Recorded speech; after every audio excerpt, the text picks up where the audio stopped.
Hi guys, welcome back to my channel and this new series that I call Journey to Med, where I'm trying my best and my very hardest to help prospective medical applicants achieve their dreams and their goals by getting into medical school.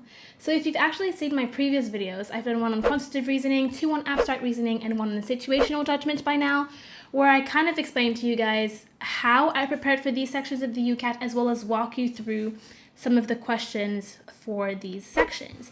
And so just logically, I wanted to continue this kind of series and talk about another section of the UCAT, which is going to be verbal reasoning for today. And so I will be talking to you guys about how I prepared for verbal reasoning, as well as walk you through the two different types of questions, so true, false, count, tell, as well as MCQ, so multiple choice questions for this section. If you've seen the thumbnail, you probably saw that my score for verbal reasoning is lower than my scores for all of the other sections of the UCAT, and I will also be addressing this today in this video and explaining to you guys how you can improve and how, what mistakes did I do that you should avoid to make sure that your score is maybe a bit higher, even though the score I got was still average. So if this content interests you, please subscribe to my channel, like this video, and share it with other people that could benefit from it as well. And with all of this out of the way, let's get into the video.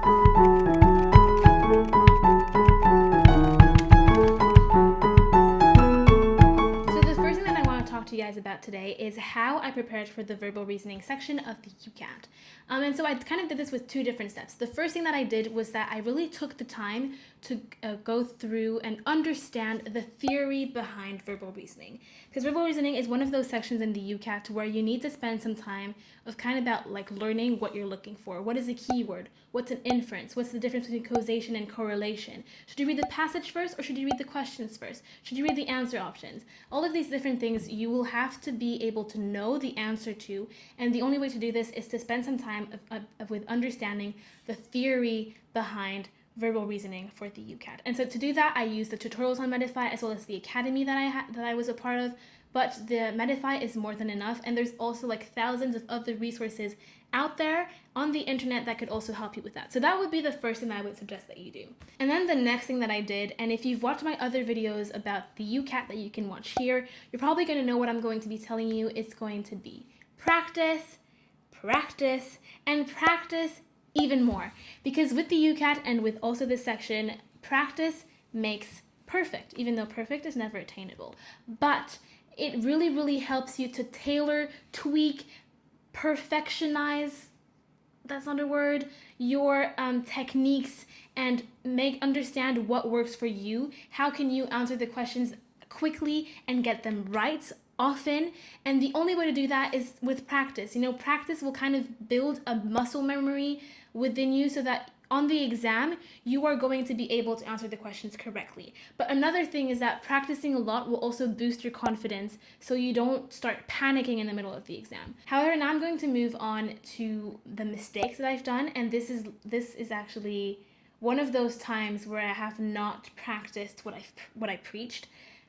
I knew that I had to practice for verbal reasoning, because verbal reasoning was one of those sections that I really didn't like, with quant as well. But quant was with numbers, and numbers, I like numbers, I don't mind them, and I know that, I had some motivation to work for quantitative reasoning. For verbal reasoning, I had no motivation whatsoever. So each time I was sitting in front of my computer on Medify and doing verbal reasoning questions, it was self-discipline. Motivation was out of the window. So that was one of those things where I know that I haven't practiced verbal reasoning enough, and that kind of explains why my score was the lowest score for verbal reasoning, 560 out of 900. So if you can learn from my mistake, is that even though verbal reasoning or any other section of the UCAT is not your favorite section and you have no motivation for that section, stick with it and practice even more than for the other sections, because or else you might end up like me and not have that high of a score in that section, and that's not what you want. So if you would to learn from my mistakes, practice, and don't let the fact that you have no motivation for that section hinder your practicing. That shouldn't happen. Yeah, okay, now that I've rambled enough for that section, let's move on to me actually answering some questions of the UCAT. I will be answering a true-false count-tell passage set as well as an MCQ passage set, and I'm going to be explaining to you guys how I approach these questions and how I would answer them if I was redoing the UCAT today. So yeah, let's go. So the first question that I have here is a true-false count-tell question, and before I actually move on to actually answering this question that I have here, I want to explain to you guys the technique that I used for true false can't tell questions. So the first thing that I want to tell to you is that I never read the passage first, and I never really read the whole passage either. What I would do is that I would look at the prompt, find the keywords. So for me, keywords are anything with capital letters, anything with numbers, anything with quotation marks, really long words, really short words, or just anything that's relevant to me. It also can't be a word that appears too many times within the text, because or else it's going to be really difficult to actually find the answer within the passage.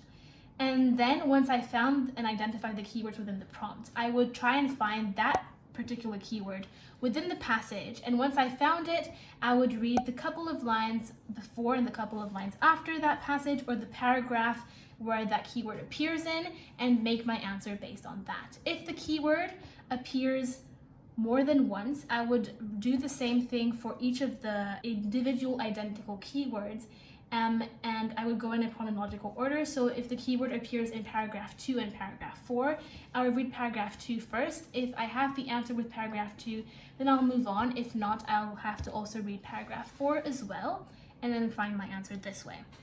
So another thing to be noted here is the actual definition of true, false, and can't tell. True means that you can find a word, you can find a couple of lines, a couple of sentences that directly support the prompt that you have here.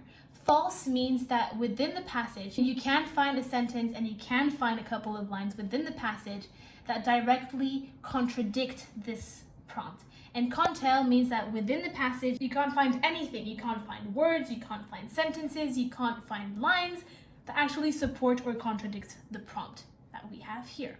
So now that I've talked about all of this, let's actually answer this question that we have here, and let's read the prompt. So the prompt is, Johann Butger discovered porcelain by using alchemy, I'm not too sure how you pronounce this in English.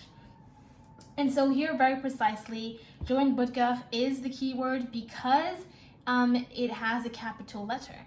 And capital letters are very easily identified within the text. So now I'm going to move on to the passage and scan through the passage for all of the letters, all of the words that have capital letters. So I will be vocalizing everything that I'm reading in my head. So Chinese,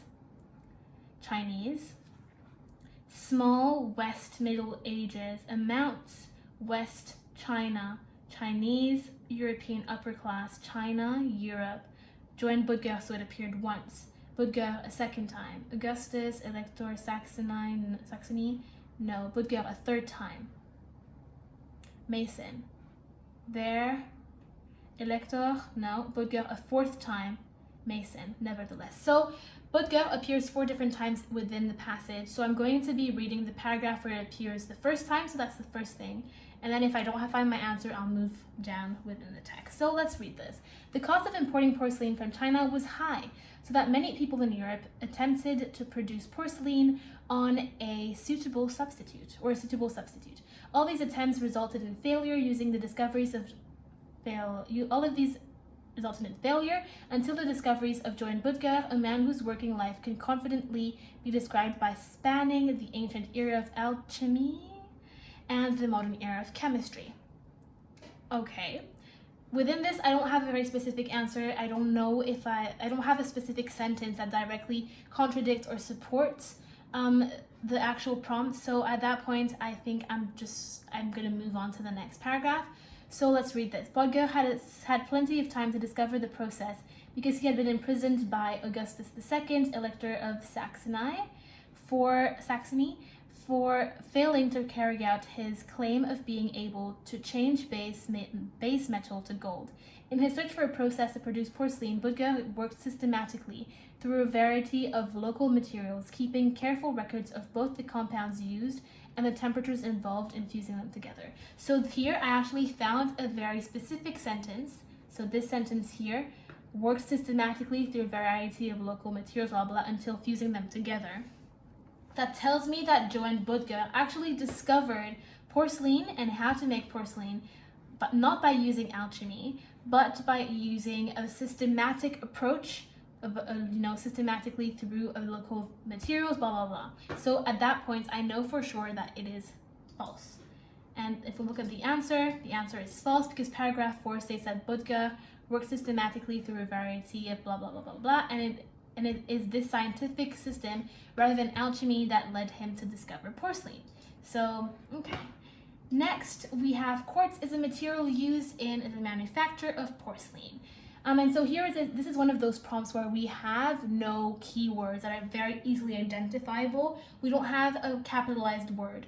We don't have numbers. We don't have quotation marks. So this is one of those things where we have to find another word that is relevant for it to be a keyword. So here I'm going to be choosing quartz because this is one of those words where I think it's going to be relevant and it's one of the most important words in the sentence. Quartz is a material used, so that's what we're looking for. I'm not using porcelain because porcelain is a word that even when I read those 2 paragraphs appeared very often, and this passage, even though I haven't read all of it, seems to be talking about porcelain and how it was discovered and how it came to Europe. So it's going to appear very often, so it's not going to be one of those keywords that's going to be very easily identifiable, and it's not going to be very easy to find the answer. I might have to actually read the whole text if I choose porcelain, if that makes any sense. So we're going to be choosing quartz, that's all I'm saying. So let's try to find the word quartz. So Chinese porcelain 1,000 years ago, feldspar, quartz. So quartz is in the first line. So the first paragraph, so let's read that. The Chinese are generally credited with the invention of porcelain 1,000 years ago by mixing kaolin, so Chinese clay, feldspar, and quartz at such high temperature that the material fused together, blah, blah, blah. When you're in the UCAT, once you found the answer, which we have, because they tell you that the invention of porcelain was made by mixing kaolin, feldspar, and quartz, at that point, you don't continue reading like I did. You just find the answer, click on true, and move on. So that's true because quartz is indeed a material used in the manufacture of porcelain. It's actually a mixture of kaolin, feldspar, and quartz, as it said here, and the answer is also answer A. Moving on. Then, lack of local material was the main cause of the slow commercial success of the Mason factory. Here the keyword is Mason. It has a capital letter, and since we've already read through in the first question all of the capitalized words in this passage, I remember that Mason appeared twice and it appeared at the end of the passage. So let's look at that. Mason appeared here and it also appeared here. So I'm going to be reading the last paragraph first. As with many inventions, commercial success was slow to come. There were many causes of this, but difficulties of scaling up the process to a commercial size,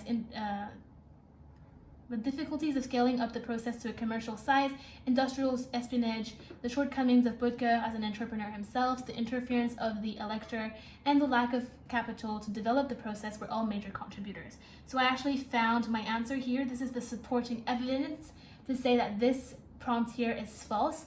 Lack of local materials is not one of the reasons stated here within this list where they tell you all of the major contributors. So this is definitely not a main cause. Yeah, it's not. If it was one of the causes, it's not even named here as a major contributor. So this is false. Yep, false. So that there were many reasons, but it did not give lack of local materials as any of those reasons, and therefore it cannot be a main cause. Okay. Moving on. Porcelain became cheap as a result of the rise of European sea power. So here the keyword will be European, maybe European sea power if we can find that, but just because Europe has a capital letter. So let's look for that. I remember that Europe appeared a few times. It appeared here, European upper class, as well as here, Europe. So let's read this paragraph first. Small amounts of porcelain made their way to the West in the late Middle Ages. Also, notice that I haven't read what was in parentheses. Never read what's in parentheses. It's usually useless and it's just going to make you lose time. Amounts increased in the 16th and 17th centuries as the maritime countries of the West exploited sea power in sailing to China and back. By the late 17th century, the Chinese had a flourishing export business to satisfy the demand of the European upper class. So by this paragraph, we know that yes, European sea power has been optimized, has been increased and exploited to actually import porcelain from China. And we know that this satisfies the demand of European upper class. That's all we know. So for now, we don't have an answer for this prompt. So let's continue reading. The cost of importing porcelain from China was high, so that many people in Europe attempted to produce porcelain or a suitable substitute. So with this sentence that we've added to what we read just before, we have our answer. We know that this prompt here is false because yes, the European sea power has been increased and has been exploited to actually import porcelain, but this did not make porcelain cheaper. Actually, they say that importing porcelain was a very high cost, and because of that, Europeans are trying to make their own to lower the cost. So at that point, you know that this is false. Yeah. Paragraph 2 tells us that the West exploited sea power to satisfy the demands of the European upper class. And then, however, so the European sea power made porcelain accessible, but only to the people that could afford it. We're not actually told anything that it actually became cheaper, just that more and more of it came to the West. The next passage that I have for you guys is an MCQ passage. So the way I actually tackle and the technique that I use for MCQ passages is completely different from the technique for true, false, can't tell. So because with MCQ passages, you actually have 4 different answer options that each need to be looked at and make sure that it's right or wrong. If I used the same technique as true, false, can't tell questions, I would have to find so many different keywords and go back and forth within the text for so many times that I would lose so much precious time. So the way I tackle MCQ questions is that I read the whole passage first, and then once I read the passage, I then move on to answering the question. Sometimes I jump back to the passage just to make sure and, just to make sure that my answer is correct, but then I usually do that. And then the way I actually find out my answers, I use an elimination process. So I figure out which one of the answer options are for sure wrong, which limits my answer options, and then I kind of decide within the other answer options that I have which one is correct within them. So let's do that. Let's read the passage. So let's go. The county of Edinshire measures approximately 20 miles from north to south and twice that from east to west. Marienburg is the only town, is in the center of the county and controls the only crossing point over the east-flowing river Eagle. Outside the county boundary, it flows for 50 miles before reaching the sea. Almost 1/3 of the population live in Marienburg, but the majority live in small villages and isolated farms. There is little manufacturing industry in the county. 2/5 of the adult population are employed within Edinshire on farms or in forests, but about 1/4 of all Edinshire adults have to find work in neighborhood Northgateshire. Most of these are employed as factory hands or in retail sales. Marienburg's uneconomic medieval market will shortly close in spite of popular protests against the loss of the irreplaceable heritage. Lord Edendale, the principal employer, owns 3/4 of the county. Like his predecessors, he has often refused to sell land or buildings. He thinks his duty is to preserve his family heritage for his descendants. His father died 2 years ago, leaving Lord Edendale with his estate and a massive bill of inheritance tax. Lord Edendale must raise money by liquidating assets. He recently rejected a generous offer to sell prime agricultural land to be used to build an industrial complex. This would have enabled him to pay his debts, but he believed it would damage the small but flourishing tourist trade and harm the fishing industry by polluting the water. His only alternative is to sell a valuable Gainsborough painting which his family has owned since 1750. How can he pay his debts, preserve his successor's birthright, and look after the interests of his tenants? And so the question for this is, the main reason that Lord Edendale refused to sell land for industrial development was because A. He did not want to encourage any more manufacturing in Edinshire. B. He wanted to maintain his position as the main employer in Edinshire. That's for sure is false. It was not even mentioned once. C. It would mean breaking up the estate he inherited from his father. And D. It would encourage tourism and so spoil the peace of the countryside. This again is completely false because he says here that he believed that it would damage the small but flourishing tourist trade and harm the fishing industry. So that's false. D is for sure false. Then we have it would mean breaking up the estate he inherited by his father. So I think that based on the paragraph, the answer is C, because it would mean breaking up the estate he inherited from his father. And in the text, in the paragraph, they say that he thinks his duty is to preserve his family's heritage for his descendants. So actually, refusing to sell the lands to industrial development is him preserving his family heritage for his descendants. If he would have sold it, it would have actually broke up his estate, and he would have not been able to preserve it for his own descendants. So that would be the answer. The answer would be C. Okay, the next question is, which one of these statements is supported by the passage? A, the center of Marienburg is only 5 miles from the other border with Northgateshire. Lord Edendale has been made a poor man by his father's death. That's not really true. He just has debts to pay. I'm not sure if that actually makes him poor, so let's consider that. The Gainsborough painting was a portrait of an earlier Duke of Edendale. We don't know that. They just say that it's a painting that was valuable and that he owned since 1750, so I'm not so sure about that one. D, many residents of Edinshire wanted to preserve their uneconomic market. So let's try to figure out where they talked about an uneconomic market. Yeah, and then here they say Marienburg's uneconomic medieval market will shortly close in spite of popular protest against the loss of this irreplaceable heritage. So many residents wanted to preserve their uneconomic market, and that is true. This is supported by this sentence here of the passage. And let's look at the answer. The answer is also D. So you see how I did this? I realized that the first here, this was not specific this answer here, B, was not specific enough because nowhere was it made that he was a poor man. He just had a very high inheritance tax to pay.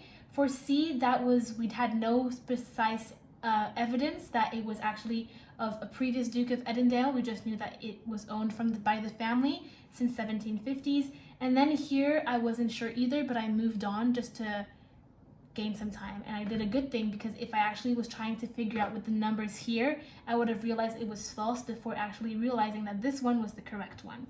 So sometimes if there's a really, not difficult, but like a really intricate answer here, like the first one, sometimes it's better to move on, read all of the answer options first, and then figure out which ones you can eliminate for sure. So in this instance, it would be C and B and C, and then with A and D, figure out which one's correct, and I figured it out that D was correct, so then I can now move on. So next we have the term that best describes the role that Lord Edendale seems to have filled in Edinshire is entrepreneurial, paternalistic, isolated, entrepreneurial, charitable. So let's see. That's a pretty difficult question if you ask me, because you have to know what these words mean, and then you have to kind of interpret, what the passage says, and try to condense it into one word. So let's just maybe go back to the passage to figure out what would be the best one. I kind of have my idea, but let's see. They say that Lord Edendale, the principal employer, he owns 3/4 of the county. And he has always refused to sell land or buildings, and he thinks that his duty is to preserve the family heritage for his descendants. So I think that for now, isolated would be a wrong word. Charitable would also be a wrong word, because they never do they ever talk about charity regarding to him. Neither do they say that he's isolated. So it's either paternalistic or entrepreneurial. And I think that since he's the principal owner and employer, I think that he would be entrepreneurial. So let's see if that's the answer. Oh no, the answer is A. So let's see why. Paternalism is a sound description for look after the interests of his tenants and employees. Oh, okay, that's why. He was clearly not isolated, being involved as landlord and employer. His opposition to the new industrial complex suggests that he was not an entrepreneur. Oh, okay. And there is no indication that he adopted a charitable approach either to his estate or his businesses. Okay, so this one I got it wrong. It was supposed to be A, paternalistic, because they say that he looks after the interests of his tenants and employees, and that's a justification for the use of the word paternalistic. And then the last question is, Lord Edendale believed himself to be only a caretaker of or lieutenant for his family's estates. Evidence in the passage which might support this claim is that he is the principal employer and landowner of Edinshire. B, prepared to close the markets because it's uneconomic. That's just irrelevant in my opinion, I think. C, willing to sell valuable painting rather than risk industrial pollution. And D, anxious to pass on an intact inheritance to his descendants. I think that would be D, because they say believe himself to be only a caretaker or lieutenant for his family's estates, and that could be justified because he's anxious to pass on an intact inheritance to his descendants. Let's see. Yeah, the answer is D. D is correct because paragraph 3 speaks of his duty to preserve the family inheritance and confirm this as preserving his successor's birthrights, implying that his ownership was temporary rather than absolute. A is incorrect because the fact that he is the principal employer is irrelevant. B is incorrect because there is nothing to say that he wished to close the market. And C is incorrect because that does not say he is willing to sell the painting, merely that it is an alternative possibility. Okay, so yeah, I'm done answering the questions. I've answered one passage with true-false content and one passage with MCQ questions. And I hope that I was able to explain to you guys and show you guys precisely how I approach both of these different question types. Verbal reasoning was definitely not my best section, but I hope that I was able to make sense of it and help you understand it and find maybe a technique or tips for your own practicing. Definitely my biggest tip would be to practice, and practice even more. So yeah, I hope this video was useful. I hope that you were able to learn something. You can always go watch my other videos that I've done on the UCAT. So I have one on quantitative reasoning, two on abstract reasoning, and one on situational judgment, as well as a general video about what is the UCAT. So yeah, if you enjoyed my content and you enjoyed this video, please subscribe to my channel, like this video, and share it with other people that could benefit from it as well. By subscribing, you make sure that you can see my other videos that are coming your way, which are going to be a few other videos about the UCAT, maybe some videos about the BMAT, definitely some videos about the interview process and how to prepare for that, which schools to apply to, and also just my life as a medical student, which will be starting in September, which is extremely exciting. So yeah, I guess that I'm done for now, and I'll see you guys next time.